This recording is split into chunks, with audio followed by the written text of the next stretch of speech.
Cette fois c'est la fin, on se retrouve pour une nouvelle vidéo Lego. Aujourd'hui un concept que je n'ai pas fait depuis très longtemps. Vous l'aurez vu dans le titre, c'est tout simplement la vidéo présentation et mes attentes sur un projet Lego à venir.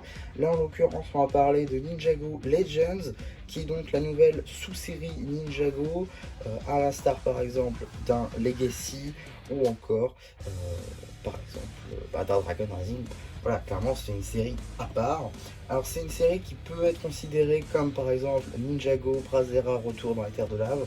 C'est une série en gros de mini-épisodes qui seront disponibles sur YouTube, sur la chaîne de Lego, qui vont durer un certain temps. On peut espérer, je pense, un petit 5 minutes.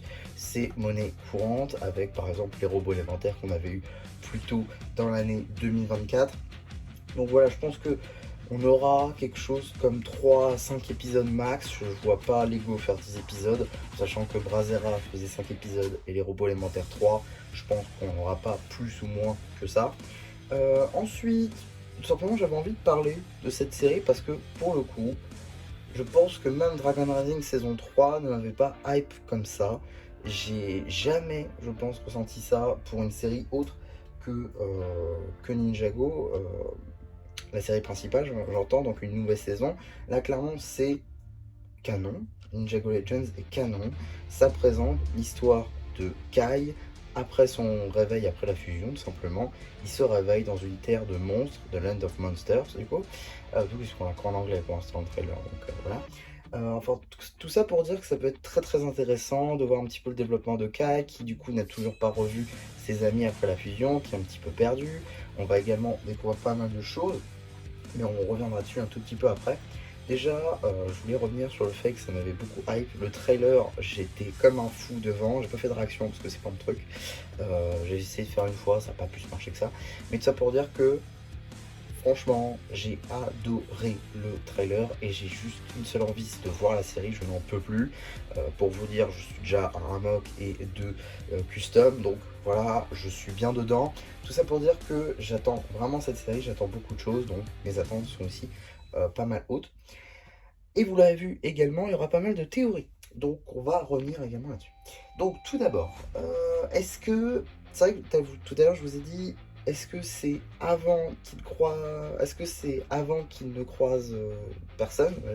Est-ce que c'est juste après son réveil? Parce que c'est vrai que je l'ai plus notifié. On ne dit pas, que ce soit dans la description ou dans le trailer, si oui ou non il a vu l'œil d'abord. Est-ce qu'il est arrivé là avec le bounty? Est-ce que non, il s'est juste réveillé après la fusion? On sait pas, on sait pas du tout. Donc là, pour le coup, ça peut être intéressant de voir si oui ou non ça a été après euh, qu'il ait pris le bounty pour visiter tout simplement les terres, ou si c'était avant et que du coup il a toujours pas retrouvé Lloyd, etc. Donc ça peut être pas mal à noter. Également, je voulais revenir sur un truc qui est assez important, je trouve. C'est tout simplement le fait qu'on cite beaucoup de fois en ce moment dans la gamme Ninjago Land, donc Terre. Donc là, on a les terres des monstres, donc Land of Monsters, du coup, qui est cité dans le trailer. Mais également, dans DR3, c'est pas du spoil, sauf si vous n'avez pas vu la saison, on a les Spectral Lands, donc les terres spectrales sont, là encore, c'est dit dans la partie 1, hein, que personne ne vienne me dire qu'il y a du spoil partie 2, parce que oui, du coup, la partie 2 a leaké, enfin bref. Tout ça pour dire que on a les Spectral Lands, qui sont donc le royaume des âmes disparues, mixé avec le royaume maudit. Donc là encore, on a le système de terre. On a également la terre des égarés, qui visiblement est une partie d'Imperium, ce que je ne savais pas. Moi, je pensais vraiment que c'était un royaume à part. Mais non, c'est une terre d'Imperium, ok. Et la première terre, pour parler du royaume, du premier royaume, du royaume de l'Oni et du dragon. Donc, là encore, terre est beaucoup de fois citée dans Dragon Rising. Est-ce que ça remplace le terme royaume, techniquement? Parce qu'il n'y en a plus, puisqu'ils sont tous mélangés. Je pense que c'est à peu près ça, hein, je pense. Mais ça peut, pourquoi pas, conduire à ma théorie des mini-fusions. Voilà, tout simplement. Est-ce que la Terre des monstres également, c'est vrai que ça je l'ai noté. Oui, j'ai des notes quand même. Nouveau royaume, est-ce que la Terre des monstres est un nouveau royaume? Est-ce que c'est une parcelle d'un royaume qu'on ne connaît pas? Ou alors une parcelle d'un royaume qu'on connaît déjà? Ça peut être aussi très intéressant à voir. Ensuite, également, on a notifié pas mal de choses dans le trailer, notamment le Fire Night Mech, qui est un vrai set pour le coup qu'on peut voir, qu'on peut acheter à partir du 1er juin 2025 pour 100 euros. C'est ce que je ferais d'ailleurs. Mon porte-monnaie me déteste. Avec le dragon gardien, mais on reviendra là-dessus.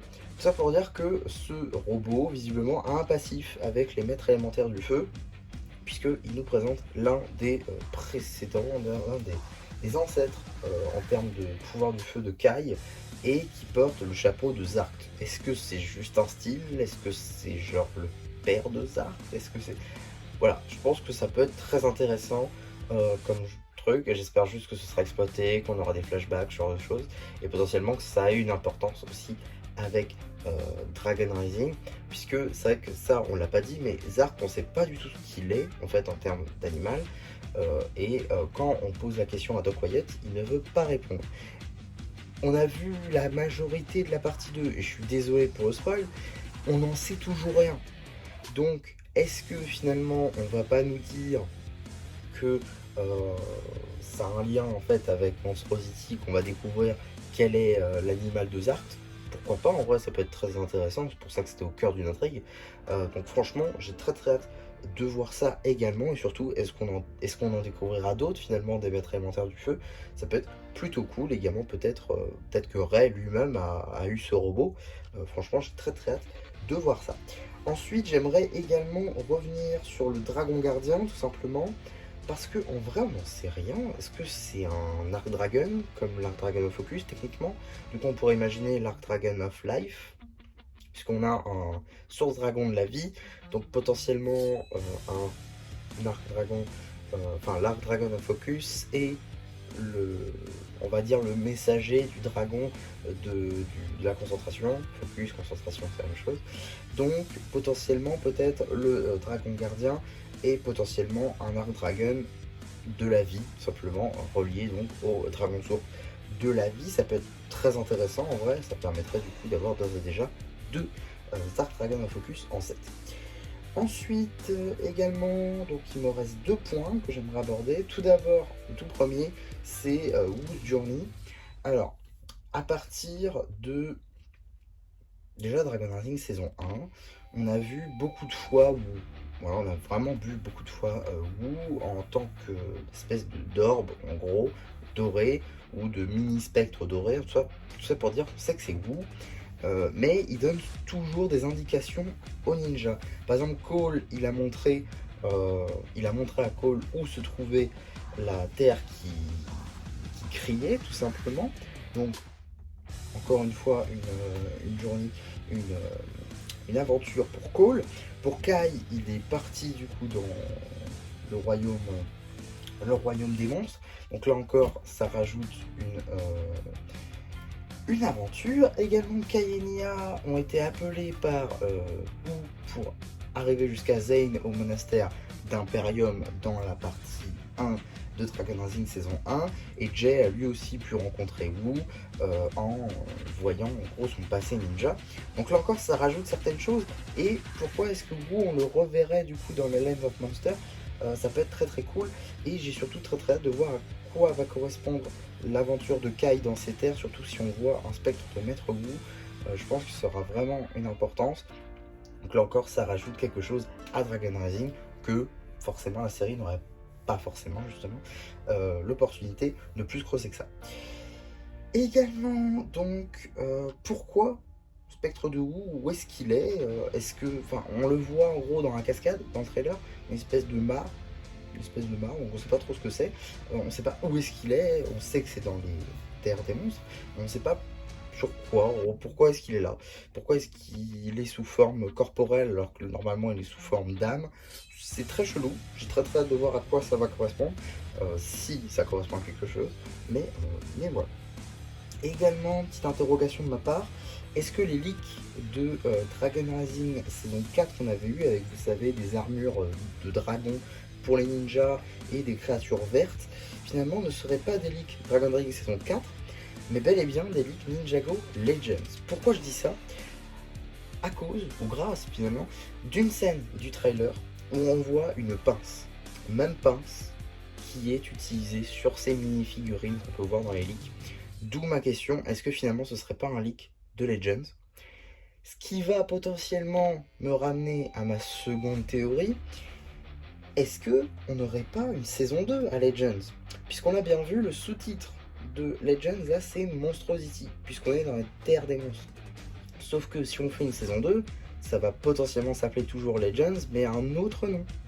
Donc, si on suit la logique des aventures de Kai après son réveil, après la fusion, on pourrait avoir la même chose avec Nia, qui dans l'épisode 3, au-delà de la folie, je crois, quelque chose comme ça, au-delà du royaume de la folie, je sais plus. Enfin bref, tout ça pour dire que Nia dit qu'elle a bel et bien eu des aventures après la fusion. Donc, je trouverais ça très très cool en vrai qu'on ait une saison 2 centrée sur Nia qui s'appellerait autrement Monstrosity du coup, mais toujours Legend, et ça pourrait potentiellement expliquer les leaks qu'on a eu. Donc voilà tout simplement ce que j'avais à dire. Concrètement, qu'est-ce que j'attends de cette série? Juste de kiffer pour le coup. C'est très très cool en vrai, après tout ce qu'on a eu plus tôt dans l'année, c'est-à-dire le leak de la partie 2, qui du coup nous empêche en gros d'avoir du nouveau dans Ninjago pendant près d'un an. Heureusement qu'on a toujours l'épisode 19 et 20 qui n'ont pas leak, et du coup on aura quand même un peu d'attente pour septembre-octobre. Mais voilà, pour le coup, s'il n'y avait pas eu Legends, on aurait vraiment attendu très très longtemps avant d'avoir ne serait-ce que des clips d'une partie 2 qu'on a déjà vu. Donc franchement, je suis très très content de quoi ça ressemble tout simplement. J'ai très très hâte de voir la suite également, à quoi ça va correspondre, les maîtres du feu, le robot, le dragon gardien, les monstres aussi. Est-ce que ces monstres vont être battus? Est-ce que les terres vont être renommées? Est-ce que ça va avoir une importance pour Dragon Rising? C'est clairement super super important comme série, et si clairement Lego le fait de manière canon en plus, c'est vraiment qu'il y a un truc. Également, quelque chose que j'ai pas parlé, c'est vrai, heureusement que j'ai pris du temps finalement sur l'outro, il y a vraiment une inspiration de Golden Legend. Vous l'avez vu, Golden Legend, c'est donc la légende d'or, qui est donc un épisode de Ninjago reimaginé, qui est donc sorti à l'occasion des 10 ans de Ninjago en 2021, donc ça fait déjà 4 ans. Et donc, 4 ans après, ils nous refont une série dans le même style que Golden Legend. Est-ce que ça aura un impact? Est-ce que, je veux dire, ça aura un lien avec la légende d'or, dans la mesure où c'est la même animation, et aussi c'est quasi le même chara design. Je suis désolé, Kai il ressemble beaucoup au mystérieux ninja de Golden Legend. Alors est-ce que c'est fait exprès? Est-ce que c'est correct en Golden Legend? Clairement non, c'est pas possible, dans la mesure où on voit bien que Kai est parmi les statues d'or sur la tour. Donc voilà, je pense que ce serait un peu logique de voir un Kai là-bas. Néanmoins, je trouve ça plutôt cool en vrai qu'ils reprennent cette animation, parce que je l'avais beaucoup aimé personnellement il y a 4 ans, et c'est toujours le cas, elle est même encore meilleure, il y a pas mal de choses à dire, et clairement vous me verrez faire quelques mocks je pense sur Monstrosity, parce que clairement c'est ultra stylé, et j'ai très très hâte de bosser en noir et blanc aussi, parce que c'est des couleurs qu'on est censé avoir en quantité, donc c'est très très cool pour du mock, pour le coup. En tout cas j'ai très très hâte de cette série, vous l'aurez compris, et clairement je ferai sans doute mon avis sur Ninjago Legend Monstrosity quand ça sortira. J'hésitais à la faire pour DR3, finalement j'ai pas fait et j'ai un petit peu tardé, je le ferai sans doute pas, à moins que je le fasse peut-être à la sortie de la partie 2, ou en général je le ferai pour les deux parties. Ça peut être pourquoi pas assez intéressant. En tout cas voilà ce que j'avais à dire sur Ninjago Legends Monstrosity. N'hésitez pas à dire vous votre avis, ou en tout cas vos premiers avis sur la série, et potentiellement de revenir plus tard ou sur la vidéo que je ferai dédiée pour donner votre avis final. J'espère en tout cas que ça vous aura plu. N'hésitez pas à me le dire en commentaire, n'hésitez pas aussi à liker la vidéo, à vous abonner. Et voilà, du coup c'est Smash Plus qui vous dit bye bye.